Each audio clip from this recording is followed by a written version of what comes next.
Okay, I keep pressing the wrong buttons. I don't know what's happening. I'm trying to get a good view of my little pumpkin on my chair. Is it working? Anyway, hey y'all, what's up? Amy here. Welcome back to my channel. This is gonna be part 2 of my August wrap up. Y'all, it's been a crazy times over here. It's been super busy, which I'm not mad about, but you know, sometimes it can be frustrating when you don't have enough time in the day to do everything that you want to do. But here we are, back at it for part 2 of my August wrap up. And we have a guest. We have a guest with us today, sneaking around in the back over there. She'll probably end up getting on my chair because we don't like the pumpkin. You don't like the pumpkin, Bella? Okay, she don't like the pumpkin. Okay, well, anyway, we're gonna kick things off with For Your Own Good by Samantha Downing. I don't have the hard copy of this book because I borrowed it from my library.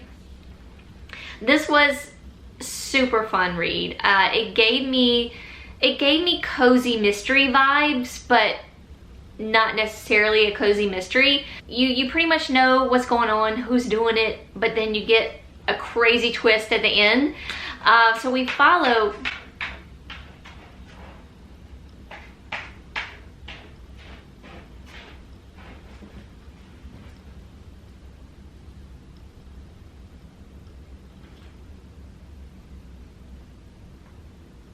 she's done. Oh, do you want to go out, Bella?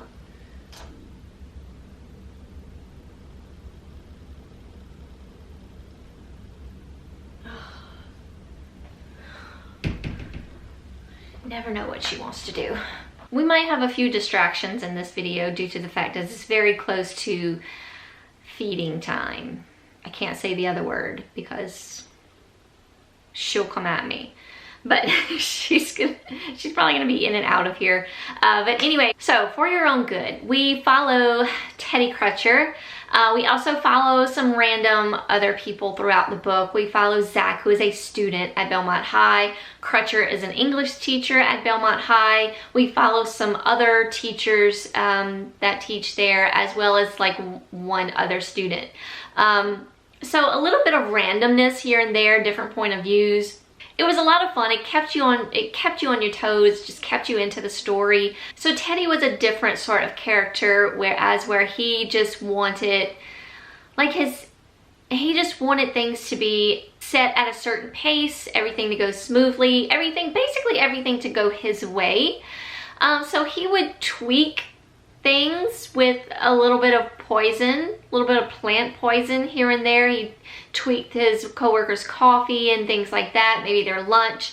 And then one day it goes a little too far and a parent ends up dying. He doesn't mean to do it, but you know, it happens. So we followed him throughout this book as the investigation starts to progress, as Zach, one of his students, starts to kind of dig into it a little bit on his own and starts to maybe dig into Crutcher a little bit as well. Many hands are in the fire. You never know what's going to happen, but I was not prepared for the ending. It was just a lot of fun, and I highly recommend it. Like I said, I gave it 4 stars. Next up, I read Undercover. This is number 4 in the Venus and Veritas series. This one was written by Elliot Grayson. So this is Gabe and Alec's story. Gabe is just a rich kid, kind of a brat, maybe. But really, the more you get to know him throughout the book, he really does seem like a really good guy. He was kicked out of grad school, but I don't remember why. It wasn't anything, crazy. But anyway, he is visiting his favorite bookstore and wine bar. He's also noticed that a sort of tall, broody, handsome guy has been hanging around in like the true crime section. Little does he know, this is Alec, who is an FBI undercover agent. He is on a case about smuggling drugs within like yoga mats or something like that. And the yoga studio is very close to Vino and Veritas. Gabe makes a pass at Alec. Story kind of takes off from there.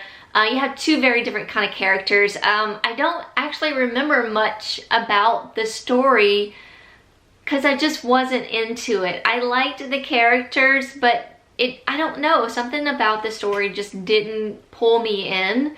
But you know, it was okay. It was part of the series, and I'm gonna keep going with it. And yeah, I gave it 3 stars. So like I said, I continued with the series. Then I picked up Aftermath. This one was by L.A. Witt, and highly recommend this one. All these can be read as a standalone, by the way. You don't have to read them in order. There's really nothing there that would keep you from enjoying the story if you didn't read the one before, or you know, so on. The other characters are mentioned in these books, but they're very, you know, minor. So you know, it's only because some of these characters that are written into the story actually work at Vino and Veritas. So they are going to be in the other stories, but it's not crucial for you to know that information to enjoy the story, which I highly recommend. If you pick up any one of them, this one by far, and I think I said this about one of the other ones, but I was like, so far this is my favorite. Well, this has topped that one. This had just so much to the story that it was everything. It was everything. So this is Brent and John's story. Brent was a professional hockey player. He was in a very serious car accident that has left him unable to continue his hockey career and left him in a situation where he has to kind of relearn his body. And then there's John, who was married for years and is now divorced. He's in his 40s. He also has a child that he's supporting. He has a gig at the wine bar where he performs on different nights of the week or something. So that's where Brent and John met, when one of Brent's friends coaxed him out to go out with him that night, and him and John sort of make this connection. But they both have some issues. Brent being that, you know, he feels like he's in this new body that he doesn't really know. He hasn't been with anyone, been with another man or anyone since the accident. He has trouble with performing. And then John as well hasn't really found anyone that he's connected to be in a relationship. I mean, he's had one night stands, but he hasn't really had that connection with anyone until he meets Brent. And when they come together in the story and they form this relationship of friends to eventually to lovers, it is, I'd say, a low burn as far as that, because Brent is not sure of what his body can do or handle when it comes to intimacy. So it's just a beautiful story of Brent finding himself again and just rediscovering his body and how it works and what he can do to help things work better.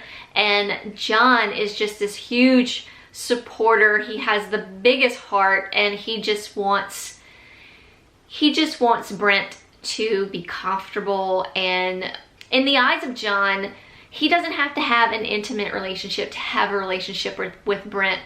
I just found that beautiful. He just wants somebody that he connects with, and he connects with Brent. It was a beautiful, beautiful story. Highly, highly recommended. If you're gonna pick one up, I've only read the first 6, so I haven't gotten any farther than that. But this one by far, Aftermath, has just been, it's been the best one so far. I did listen to both Undercover and Aftermath. They are available through Scribd if you have Scribd. The narrations so far have been fantastic. Some of my favorite male romance narrators have been narrating these books, and I've been ecstatic about that. As well as my next book. This is Bossy by N.R. Walker. She never lets me down. This was a 5-star, of course. It was very easy read or listen. In my case, I did listen to this on audio, and even though it was an Australian accent, sometimes the accents throw me off. I love a good English accent for a good mystery thriller. But as far as like romances, it takes me a little while to get into it. But this one was, it was great. It really brought out the characters. Or should I say, he really brought out the characters. Glenn Lloyd was the narrator. He did a fantastic job. So the book opens up sort of differently. We have Michael, who is telling us his story of love, of how he found love. Michael and Bryson is our other character. They spot each other across the bar one night, and they both are kind of on the same page. They're very busy. They both have, like, you know, high jobs. Although Bryson is kind of considered royalty. And Michael doesn't know that. He doesn't know who Bryson is, doesn't recognize him, and they don't share last names. They end up going to Michael's place for their one night stand. You know, their, you know, no strings attached kind of one night stand. You know, we'll have a good time and, you know, see you later kind of thing. Well, that doesn't happen. They get really attached to each other and they mesh well together, and they are wonderful together. You can feel it on the page and in the words. They are just perfect for each other.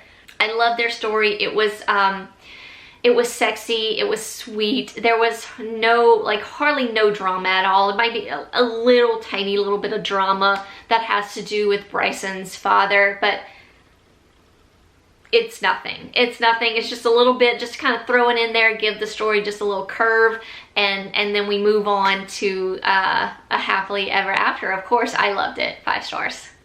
Okay, finally get into the hard copy books I have in my hand. So then I picked up The Hunting Wives by May Cobb. I have mixed feelings about this. Let me see my hallway. Bella's back in here. She came in here sometime during the filming. I'm not sure when, but anyway, I had a good time with it. It was very entertaining, but I stayed pissed off a good bit of the time at these ladies just because they were just being,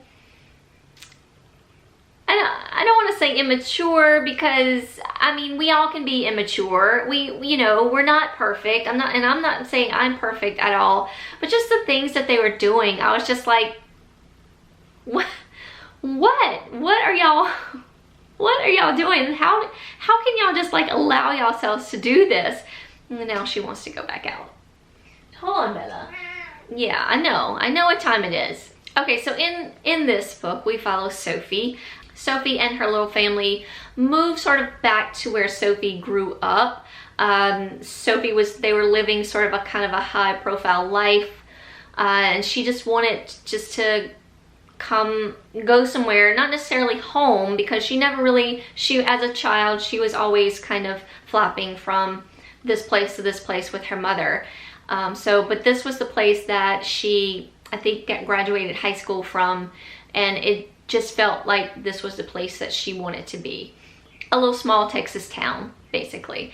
And, well, Sophie grows bored, as you will, I guess, from going from a high living life to maybe just a simple life.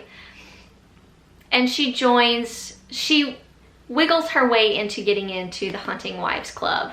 Right away, I knew when I met these women on the page, I knew I wasn't gonna really like them. So we have like just bad people doing bad things, I guess. And so Zoe kind of gets involved with the Hunting Wives, and you find out what the Hunting Wives are all about. They do go into the woods and shoot guns and such, but there are other sorts of hunting that goes on within the Hunting Wives Club. Eventually we find a body of a teenage girl whom they all know, and so on. The story kind of picks up from there, and the investigation goes on from there. Basically, Sophie got involved with just the wrong group of ladies, so to speak. Really, Margot was the bad one of the bunch, the influencer, staying out late when she's married and has a child at home. Just not making good choices. But like I said, it was entertaining. The ending was, crazy and exciting. I mean, nothing too exciting, but it was messed up. I did enjoy it. So it's kind of a toss-up for me. So I went with 3.5 stars. I rated it 3 stars on Goodreads, but in my mind, I'm bumping it up half a star, just because it was entertaining and I really did have a good time. I did listen to this via audio, and I do believe I did enjoy, yeah, I do have written down that I really did enjoy the narration. Then I picked up the Book Troop Book Club pick for the month of August, which was The Taking of Jake Livingston. This was by Ryan Douglas. I also listened to this via audio. Narration is wonderful. One of our narrators is Michael Crouch, who is one of my favorite narrators. And what was the other one's name? Kevin Orfree, who did a fantastic job as well. So we get voices for both Jake and Sawyer. Sawyer is sort of our paranormal figure in this book. So we mostly follow Jake. Jake is one of the few black kids at school. And he's also gay, as well as a medium. So on top of dealing with all of that, he also has an evil spirit that has decided to follow him around. That evil spirit is Sawyer. So then we follow Sawyer. We kind of go back to before Sawyer killed himself. He committed suicide. He was also a very troubled teen who was gay. He had a hard time growing up, and you get his story from like before he committed suicide up until he finds Jake and sort of attaches himself to Jake, because Jake is like a beacon of light, and he basically wants to be Jake, or wants to be with him. I've heard a lot of some people didn't really like it, some did, kind of a toss-up, but I gave it 4 stars. I really had a good time with it. I enjoyed, everything about it. It was paranormal. We have some gay teens, definitely a horror, young adult horror. It was a good read for me. I really did enjoy it, or should I say listen. I really did enjoy listening to this book. One more male romance was The End Game. This is by Riley Hart. Loved this book. This is Anson and Wes's story. Anson is a NFL player. He's in the closet, very far in the closet. He has never been with another man, never really had any relationship whatsoever other than women, and he feels like he's using them just because he's just putting on this front. One night he goes to a hotel bar and Wes pops up. Wes is a US senator, very confident. He just struts right into that bar, sits next to Anson, and basically offers to take him to his room, basically. And Anson is just so just kind of flabbergasted by this, because he wonders if other people can see what Wes sees. Can you visibly see that he is gay? So he just kind of freaks out and leaves his sunglasses behind. So Wes kind of takes it upon himself to find him, because no one has ever said no to Wes. So he is going to do his best to crack that and see if he can get Anson. But then they kind of sort of form a little relationship, like over phone calls and FaceTimes and things like that. Wes is somebody that Anson can go to talk to about who he really is. He can be himself in front of Wes. So definitely a friends to lovers, I guess, sort of story. Very sort of deep story. I really felt for Anson, and the more they become friends, the more of course that kind of blossoms, and Anson kind of gets to see what he's missing out on. But then there's also a little bit of that drama that, I'm an NFL star, I can't come out, I can't be seen, that sort of thing was part of the story as well. A very big part of the story in this book. But I really enjoyed the story. Like I said, I felt for Anson. I feel like Wes was a very good person for him. Wes was even though he's a very confident man, He is very caring and loving. We also get introduced to 2 characters that are going to be in the next book, The End Zone. So I am actually currently reading that one as well. Really been enjoying this series. I gave The End Game 5 stars. And then lastly, Malibu Rising by Taylor Jenkins Reid. This was very slow for me, very slow start. But it ended up to be a really interesting, really fun. I enjoyed the story. I'm gonna say this is like another 3.5 stars for me. I rated it 3 stars on Goodreads, but bumping it up a star just because it was a good story. So we follow the Riva kids, mainly Nina. We follow them through just like one day. Starts at 7 o'clock in the morning through all the way to like 2 or 3 a.m. the next following morning or something like that. They're gonna be like having this party, so you know the story sort of leads up to this party, but then we're also going back in time and following their parents, June and Mick Riva. We follow them from like 1956 when they first meet. We follow them through their courtship and their marriage and how the kids came about, and of course, and as far as like the current timeline for the kids, we're in 1983 for the kids. So like I said, we mostly follow Nina. She is the oldest child of the Riva clan. Mick Riva was a or is, I don't know how you wanna take it, sort of like a rock star. He wasn't really there a lot during the time that the kids grew up. Their mother raised them, and they never really had much to do with their father, and but they took his name and they went with it. They made something out of themselves using their Riva name. So it was just an interesting story of how all that came about, and how, you know, what happens in the end, what happens with their family, and how they have come to accept the past. So it was a really good story, very well written. Definitely Taylor Jenkins Reid at her best. Not my favorite, of course, but definitely a good read.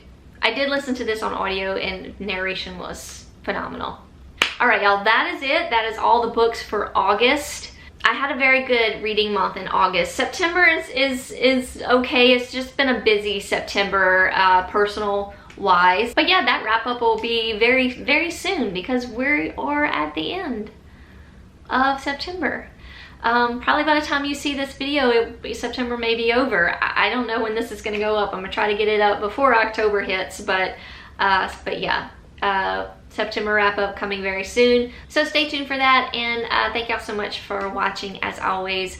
Hope you're all enjoying this fall season. I am loving it. We had a nice cool weekend this past weekend, but it's kind of starting to warm up a little bit, going back up into the 80s. It's definitely cooling off over here, so excited for the month of October. Hope you're all doing well out there. Hugs from me all around, and I will see y'all very, very soon in a new video. Bye, y'all. All right, Bella, you ready to eat? Are you ready to eat? Are you ready? Are you ready to eat? She's like, yes, please. Yeah. All right, let's go feed this baby.